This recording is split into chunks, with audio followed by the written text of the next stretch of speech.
This is Debt Free in 30, where every week we take 30 minutes and talk to industry experts about debt, money, and personal finance. Here's your host, Doug Hoyes. This is Debt Free in 30. Most of the shows we talk about debt and how to reduce debt and how do I get out of debt. Today we're going to take a slightly different spin on it, and we're going to talk about smart shopping. Because if you can spend less when you're shopping, and specifically if you can spend less when you're shopping at the grocery store, that obviously helps your budget. That can then free up cash to help you pay off debt or stay out of debt in the first place. That's where we're going on today's show. We're going to talk about smart shopping.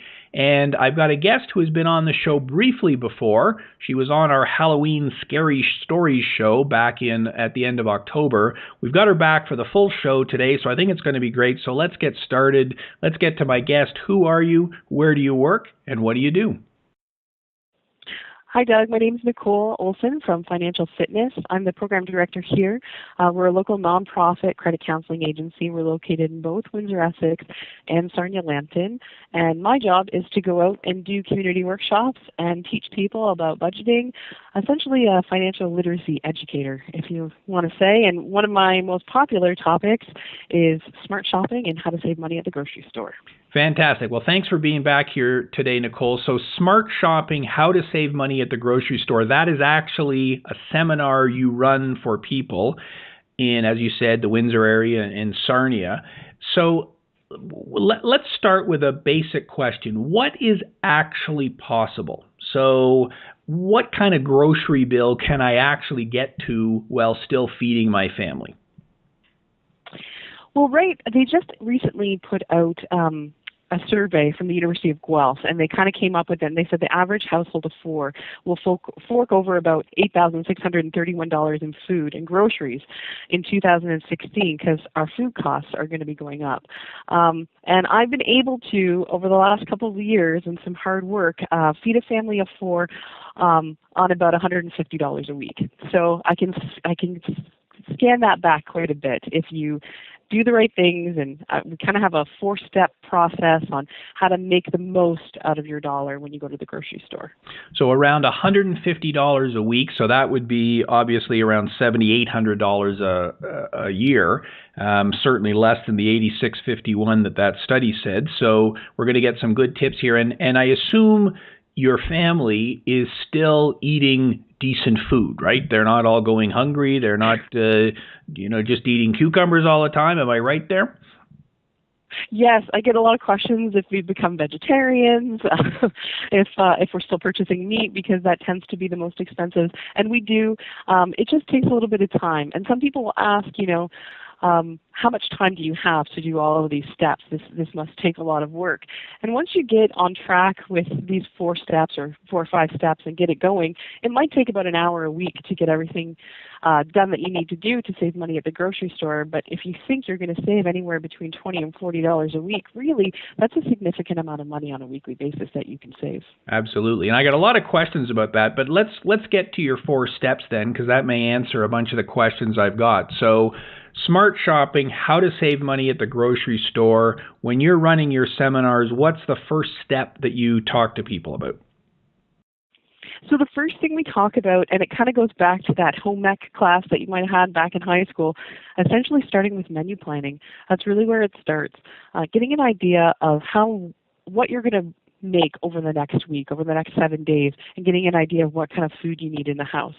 So there's a lot of great websites online that can help you with menu planning. They have some good ideas. Our family, we typically don't menu plan for breakfast and lunch just because it tends to be the same things. Most people have 1 or 2 go-to things that they're going to be having for breakfast, whether it's eggs or some toast. Same with lunches. My kids have peanut butter and jelly every day, so I'm not too stretched there as far as what I need to make. It's the dinners that usually change. We like to have a little bit different things in our diet and in our food so that we can, change it up a bit. So planning out dinner meals is going to be the biggest one. And so it's the dinners that change. So in the course of a month or a week, how many different dinners would you have? I say on average, we might have 15 to 20 different dinner meals that I pick from. And wow. It's kind of, I think about what's going to be happening that week. Yeah. So you're only going to have the same one once or twice in a month then? Right, right. Some people might condense it and they might do that on a weekly basis. So every week, it's going to be Taco Tuesday, and that's fine too. As long as you have a plan, you could go from 7 to even 30 different meals if you wanted to.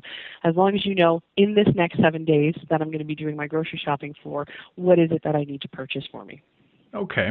So do you do your menu planning on a certain day of the week? How does it work in practice for you? I do it right before I go to the grocery stores. For me, it works really well on Fridays, and that'll get into some of the other tips that we're going to talk about, why Friday works best for me. If you have a family with small children, sometimes I might even recommend doing your grocery shopping on a Monday or Tuesday. And the reason I recommend that is that if you have school-age children and you bring home a lot of groceries on a Friday, they're likely going to eat most of it on the weekend. But I think that's just the way that kids are. Go through the pantry. Gotcha. And do you typically do your shopping once a week then, or more frequently or less frequently than that? We do once a week because it works really well with our pay period. Some people might find that if they get paid on a biweekly basis, it might be more convenient for them to do grocery shopping on a biweekly basis. So they would then have to menu plan for 14 days versus the 7. But no more than every 2 weeks. If you go any longer than that, say monthly, you're going to have to continue to go back to the grocery store to get that fresh produce, dairy, sometimes meat. You can freeze the meat. You can freeze dairy as well. Surprisingly, you can freeze milk, put it in bags, and it'll stay in the freezer. It might separate a bit on you, but you could do that in a pinch. Gotcha. Okay.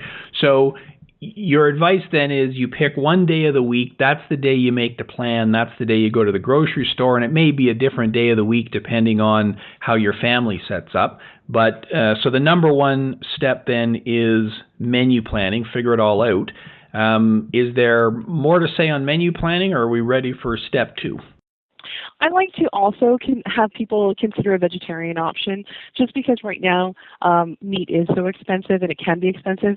You might want to see what you can do and make some changes. So if you have one day a week where you're introducing a different type of protein, possibly some beans, that might be helpful or tofu in reducing your cost of meat. What we do at our house is we mix ground meats. So we'll do a ground pork or ground chicken mix to try to save on a bit there. Some things about meat as well. I find that if you get a whole chicken and you learn how to butcher it yourself, and there's some great YouTube videos out there, you can buy chicken with skin and bone on it and debone it and deskin it yourself, and that's going to be significantly cheaper than purchasing the boneless, skinless chicken breast that you can buy from the butcher. So just by doing that work on your own, you could save, $1 a pound, and you're going to be, you might be paying more for the meat if you're going to be buying it that's boneless and skinless. So doing your own deboning works really well. So there's a bit of skill involved here, but you're saying it's the kind of thing you can learn with practice, watch a few YouTube videos. You don't have to go to a cooking course for 4 years. No, and sometimes the kids really enjoy it. We buy meat in bulk sometimes so that we can portion it out, put it in the freezer into some Ziploc bags so that you're saving a little bit there by buying in bulk as far as meat's concerned, and then freezing the rest of it. So that's helpful as well. Excellent. Cool. So menu planning is the first step. What's the second step? Then you want to shop your pantry and make your grocery list. So once you've got your menu plan, you think, all right, on Monday we're going to do spaghetti and meatballs. You're going to go look in your pantry. You may already have the spaghetti from the last time that you did spaghetti, but you're possibly going to have to buy the ground beef and maybe the sauce. So by knowing what you have in your cupboards already kind of saves you on what you're going to be purchasing in the grocery store. I'm one of those people, I don't know what it is. Sometimes if I see margarine on sale, I'm just going to continue to purchase more and more margarine, and then by the time we know it, I've got 6 tubs of margarine sitting in the fridge downstairs. So knowing what you have in the house will reduce the instinct to purchase more, because as human beings, we're hunter-gatherers, and when we go to the grocery store, that's a perfect example of hunting-gathering, right? Yep. We want to gather all of our items. Yeah, and if you've already got it, then why are you spending money on it? It doesn't make any sense. You're going to eventually have stuff going bad on you because it's been sitting around so long. So shop your pantry, which means you've done step 1, which is make a list, and then compare that list to what you already have so that you can then generate a list for what you need at the grocery store. Exactly, what you really need, and keeping your menus in mind for what's going to happen the next week, so that you're not doing that last minute running out to the grocery store picking up what you need for that item that you want to make for dinner that night. So definitely shop your pantry. So you're going to start to see a trend in the things that you're going to be purchasing on a regular basis. So for our family, we know that we need to get 4 gallons of milk every week. It's just been something that we've noticed over the course of a while. Same with bread. We know we need 5 loaves of bread a week. Those are things that are going to be staples on a grocery shopping list, so I know that I can put them on every week and it's going to be there. You'll start to see things that you're buying in patterns. So it could be paper products, it could be paper towels or toilet paper. You're going to start to notice, oh, we purchase this on a monthly basis, or maybe we purchase this every other month. Then you can start using that knowledge about what your grocery shopping list is going to look like and coincide it with things that are on sale, because typically products have a 3-month cycle as far as their sales are concerned. So if you're waiting for, let's say, paper towels to go on sale, you really like a certain brand, if it goes on sale 1 month, you can guarantee within the next 3 months it's going to go on sale again. So if you purchase things on a 3-month cycle, you're always going to be falling in line with the sale items, kind of like catching every green light as you go. That's what you want to do with your grocery sales. Catching every green light. I like that. Yeah, and I was going to ask you about sales, because it sounds like if I make my list and go to the store and I buy those things, I'm kind of ignoring sales. But you're saying, well, no, there's both a micro and a macro view of this. So on a micro level, I know what I need to buy this week, but I also know that over the next 2 or 3 months, this is how much toilet paper, paper towels, whatever I'm going to buy. So be aware of the sales, and in those weeks, then you're going to stock up on those items, is what you're saying. Exactly. Yeah, and this kind of takes us into step 3. It gives us an idea. This is where you want to shop the flyers. So most people will shop the flyers first and then make their list based on what's for sale on the flyers. And I recommend going on the opposite end. So make your list, figure out what it is that you want to be as far as your menu planning and eating for the next week, and then go to the flyers and see what's on sale. And you can kind of adjust from there. So a lot of flyers will come in the local newspaper. You can get them. We have the Windsor Star Review here in Windsor, and you don't even have to purchase the newspaper. They'll just come to you. Sometimes they'll send them in the mail. I like to use apps. So if you have a smartphone, there's some great apps out there. Flip is one of them. I think Reeby is the other one, where you can go and check out all of the local flyers in your area. So you want to have your grocery shopping list that you've just made. You made your menu plan, you shopped your own pantry, crossed off the things that you don't need, taking your grocery shopping list, and then compare it to the flyers and say, okay, I need mustard. Who has mustard on sale? And kind of go through the flyers and see who's got it on sale. I kind of recommend, along with your list, next to it, writing who has it on sale. So if I have mustard right next to it, I'm going to write, No Frills has mustard on sale. If I'm looking for Dr. Pepper, I'm going to say, okay, Walmart has the cheapest price this week. And going through my list and finding all of those items. Occasionally, I may go through the flyers and see that there's a really great deal on chicken. I may change my menu plan based on something that I saw in the sale, saying, hey, this is the week that we're going to have, chicken fingers because chicken's on sale. But the key is it's the list that's driving it, not the flyers that's driving it. So yes, you might make some exceptions. Chicken's on sale, so we're going to have chicken more often this week. But in general, you're the one setting the agenda, make the list, and then look to see where it's cheaper. Exactly, and noting who's going to be cheaper. So when I was shopping paper flyers, I got out this big red Sharpie marker and I would circle them for me. Because once we decide who's got it cheapest on sale, some people will say, well, Nicole, I'm not going to drive to 7 stores to pick up all the stuff that I need at different places. And I say, no, I don't want you to spend gas driving to 7 different stores. What I want you to do at that point in time, make sure that the one store that you're going to go to price matches, and at that point in time, you're going to start price matching. So explain that. Yeah, explain that. So yeah. That's a key point then, price matching. What does that mean? So when I go to, let's say I'll use Walmart, for example, because that's one of the local stores that I go to, and they do price match. If I see something at Walmart, I want to get a box of Kraft Dinner, and it's on regular price for $1.79. If I see in a flyer somewhere else that at Sobeys they have Kraft macaroni and cheese, the same box, the same size, on sale for $1 a box, I'm going to take that flyer with me, purchase the ones at Walmart, but when I get to the checkout, I say, look, they have them on sale at Sobeys, so they're going to price match for the $1. So I get those boxes for $1 each versus $1.79 regular price at Walmart. So you're getting the best of both worlds. You're getting the cheapest price at every store, but you're only going to 1, maybe 2 stores, not 6 or 7. Exactly. Now, some stores don't price match, so you're going to want to know where you are, your local area, who's the stores that price match and who don't. For the most part, quite a few stores have jumped on board with the price matching. And I try to make it easier because a lot of people say, well, I don't want to be that person that's price matching in line, that's holding up everybody else with their flyers. And I understand that. And time, is precious to most people. So I kind of have a trick. Most grocery stores now have two carts. There's a cart on the top level and there's a cart on the bottom level. So on my bottom level, I put all of my non-price matched items, so things that I'm purchasing and I know that I'm getting the best price at the store that I'm at. And on the top cart, I put the things that I'm going to price match with other stores. So when I get to the checkout, I unload all of my non-price matched items first, and I let the checkout person ring those out for me. I put one of the sliding bars across so that they know to stop, and then I take off all of my price matched items next. So that by the time I'm done unloading my cart, I get up to the checkout, they're ready, I'm ready, and we price match those other items very quickly because we know that they're all price matched.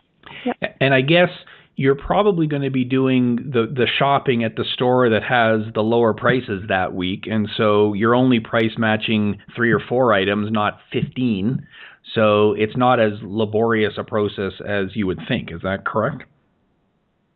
Right, and I mean, anybody can price match. I finally got my husband to start price matching. He doesn't do most of the grocery shopping I do, but he does like to go out and buy a couple of cases of pop if he needs to. And now he's even got, the app on his phone, the Flip app, and when he needs to go out and purchase pop, he, uses the search bar and puts in Pepsi and checks to see who's got it on sale, and then he goes to the store that he normally does, and he picks up his pop and price matches it every week. Well, that's fantastic. If you can get your husband trained, then you're obviously an expert in this. I know my wife's been trying for 20 years and has had no success training me. So that's pretty impressive. So step number 3 then is shop the flyers. What's step number 4? So this is where we're going to be talking about coupons, loyalty points, writing the manufacturer, just little tips and tricks. Money. I really like loyalty points, and this is kind of why I shop on a Friday. PC Plus, so any Loblaw store has the PC Plus points. It's not a credit card or anything like that. What it is, it's a store card. And every Friday they will load coupons, and they're not really coupons to get money off, but what you can do is accumulate points if you purchase the items that are on this list that you've downloaded on Friday. And the list is derived by your shopping habits.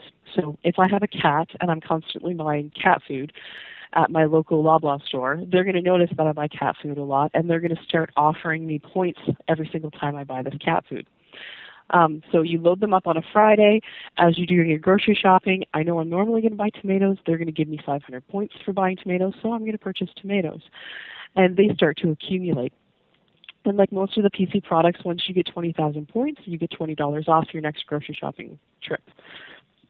So it can really add up over a course of a year. And I guess the key is to make sure that you're not buying stuff that you wouldn't have otherwise bought, or paying more for stuff than you otherwise would have bought. Exactly, but you can price match and you can do the loyalty points at the same time. Gotcha. So I've done that with macaroni and cheese that I price matched at my local No Frills. It was on regular price for $1.69. I saw it on sale at Walmart for $1. I got points off of it as well, and I price matched with Walmart. So you can combine those two programs together and still shop what you want to and pay for the lower price if you need to price match it. Very cool. Very cool. So in the last minute or so we've got in this segment, what's the 1 or 2 final tips that we haven't hit on? Maybe it's more about coupons or anything else when it comes to saving money. The big one is going to be unit pricing. I use that quite often. This really worked out when I was buying my children diapers, really knowing what that unit cost is. So when you take the box of diapers and you divide the price, the $39 or so, by how many diapers are in the box, you're going to come up with a unit price. So each diaper is worth 19 cents was what it was cost when I was buying diapers. So knowing that every single time I look at a box, if I divide by it, I know what my unit pricing is, makes a huge difference. Because the sizing of items changes. This is why people, some of the big box stores, they want to go to a big box store. You think you're getting a better deal because you're getting so much more for the price, but you really want to figure out the unit price. I might get a giant case of Bear Paws that my kids love at one of the big box stores, but if I unit price it, it may actually be cheaper for me to go to, let's say, a local grocery store and pick them up there based on the sales that they're having. So I always say, know your unit pricing, know how much it costs, start to get to know your costs of items like bread, milk, so that you know you're getting a good deal when you see one. Fantastic. So just buying at the big box store is not necessarily the best option. Well, those are some fantastic tips. I'm going to record them all in our show notes over at hoys.com, and I'm going to put a link back to Nicole, your agency, Financial Fitness in Windsor there, with some links to what you've got as well. Thanks very much for being here today. Great. Thank you very much. Thanks, Nicole. We'll be back right after this. You're listening to Debt Free in 30. You're listening to Debt Free in 30. Here's your host, Doug Hoys. Welcome back. It's time for the 30-second recap of what we discussed today. On today's show, Nicole Olsen gave us a 4-step plan for saving money at the grocery store. Her 4 steps are menu planning, shop your pantry then make a list, shop the flyers, and then use coupons and loyalty points. That's the 30-second recap of what we discussed today. So what's my take on Nicole's shopping tips? I'm the first to admit that I'm no shopping expert, so I learned a lot from Nicole on today's show. I thought her tip about using your list first, not the flyers, was a great idea. My natural inclination would be to search the flyers first, but just because something is on sale doesn't mean I should buy it. Nicole's approach is far better. Figure out what you need first, then search the flyers and the shopping apps for the best deal. Flyers, and apps like Flip, are great resources, but if you end up driving around to shop at 5 or 6 different stores to get the best deal, you blow all of your savings on gas. That's crazy, which is why I thought Nicole's price matching tip was brilliant. Find the best deals, shop at a store that price matches, and then load the upper tray of your shopping cart with the price match items so that they're easily separated when you get to the cashier. Those are great tips that will save you money. That's our show for today. Full show notes are available on our website, including links to Nicole's agency's website and everything we discussed today. So please go to our website at hoys.com, that's HOYES.com, for more information. Thanks for listening. Until next week, I'm Doug Hoys. That was Debt Free in 30.